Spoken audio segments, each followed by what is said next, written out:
Voilà, je continue les requêtes. Donc je vais faire une nouvelle requête. Et imaginons maintenant, je veux sortir toutes les personnes qui ne disposent pas de numéro de téléphone. Donc je crée ma requête, créer, création de requête, je me sers toujours de tes clients uniquement. Voilà.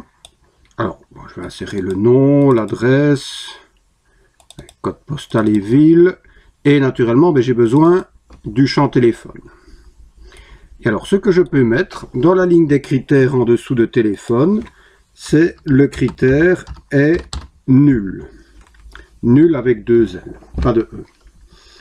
Et donc, ça veut dire est vide. Et lorsque je vais exécuter ma requête, eh bien, j'aurai toutes les personnes pour lesquelles je n'ai pas encodé de numéro de téléphone.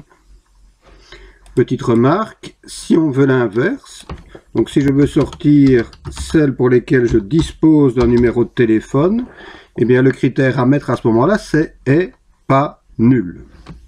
Je vérifie, et en exécutant, j'ai bien toutes les personnes pour lesquelles j'ai encodé un numéro de téléphone. Voilà, je vais remettre est nul.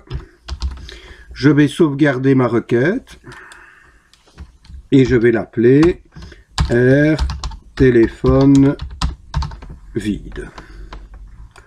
Ok, voilà. Donc, je vais fermer ma requête, j'en fais une autre. Imaginons maintenant, je veux sortir toutes les personnes, toutes les compagnies qui commencent par la lettre C. Donc je crée ma requête. Donc, je me sers de tes clients. Je vais insérer nom compagnie, adresse, code postal et ville. Imaginons que je n'ai besoin que de ces champs-là. Et donc sortir toutes les compagnies dont la première lettre est la lettre C, eh bien je vais mettre C. Et je vais utiliser l'étoile, donc le fois, qui remplace 0, 1 ou plusieurs caractères. Quand je vais cliquer, il va changer un petit peu la syntaxe. Il met comme, entre guillemets, C étoile fermé guillemets. Alors, quand je vais exécuter, j'aurai bien toutes les compagnies dont la première lettre est la lettre C. Voilà, je vais sauvegarder ma requête. Donc R, compagnie, on va mettre première lettre C. Voilà, j'en fais encore une pour cette vidéo. Je voudrais sortir maintenant toutes les compagnies qui contiennent la syllabe PA, PA. Donc, je crée ma requête.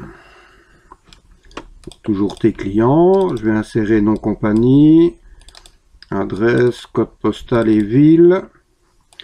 Et donc, je veux sortir toutes les compagnies qui contiennent les lettres PA. Donc, la syllabe PA. Ça veut dire qu'il peut avoir quelque chose avant ou pas. Il peut avoir quelque chose après ou pas. Eh bien, je vais simplement mettre étoile, PA, étoile. Donc 0, 1 ou plusieurs caractères avant, 0, 1 ou plusieurs caractères après. Et en exécutant, j'aurai toutes les compagnies qui contiennent la syllabe PA. Je vais sauver ça. R- alors on va l'appeler compagnie étoile PA. Voilà. Et peut-être encore une.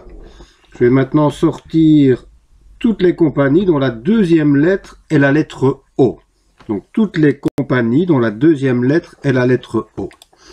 Donc je me sers toujours de la même table. J'utilise toujours les mêmes champs dans mes requêtes. Et donc la deuxième lettre est la lettre A. Donc ça veut dire point d'interrogation qui remplace un et un seul caractère. La deuxième lettre, la lettre O, sinon A, je ne pense pas qu'il y en a beaucoup. O, voilà, je vais le mettre en minuscule, c'est pas nécessaire. Et puis après, il peut y avoir quelque chose ou pas. Donc je vais mettre l'étoile. Donc point d'interrogation, O, étoile. Donc ça veut dire on recherchera toutes les compagnies dont la deuxième lettre est la lettre O. Alors remarque importante maintenant, lorsqu'on utilise plus d'un caractère de substitution, comme c'est le cas ici, on utilise le point d'interrogation et l'étoile, tout ça doit être mis entre guillemets. Donc ça doit être guillemets, point d'interrogation, O, étoile, et on referme les guillemets. Et en exécutant, mais j'aurai bien toutes les compagnies dont la deuxième lettre est la lettre O. Voilà, j'ai deux enregistrements ici. Je vais sauver, R-, on va l'appeler deuxième lettre de compagnie égale O. Voilà, et voilà. Donc je continue dans la vidéo suivante.